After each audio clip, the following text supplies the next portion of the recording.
Jamen, jeg vil så komme ind på det teori om senmoderne identitet, og jeg vil komme ind på de vigtigste begreber om senmoderne identitet, og så derfra vil jeg komme ind på de definition af begreber, som er vigtigt inden for det senmoderne. Så til at starte med vil jeg komme ind på formbarhed af sig. Formbarheden indebærer blandt andet det senmoderne samfund, som kendetegner individet, som opfatter alt som formbart, inklusiv sig selv.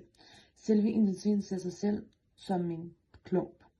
Så derfra har vi det kulturelle frisættelse også at sige. Siges mener, at frisættelsen er det centrale, som kendetegner ved det senmoderne samfund, men det kulturelle frisættelse betyder, at traditioner har fået mindre indflydelse på det enkelte individs liv. Så har vi ontologisering at sige.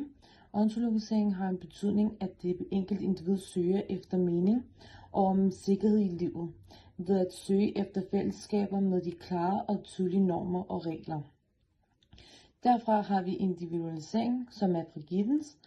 Giddens mener, at individualisering afspejler, at man nu skal kunne træffe en masse individuelle valg.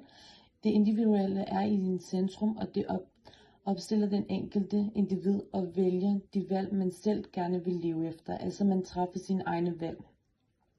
Derfra har vi autonomisering, fra Giddens.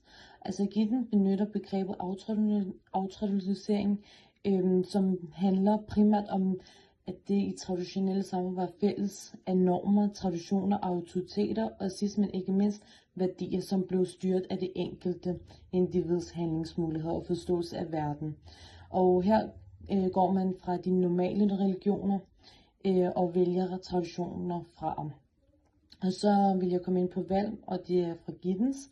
Giddens mener, at valg er, at man skal kunne træffe de rigtige valg, såsom at vælge mellem A eller B.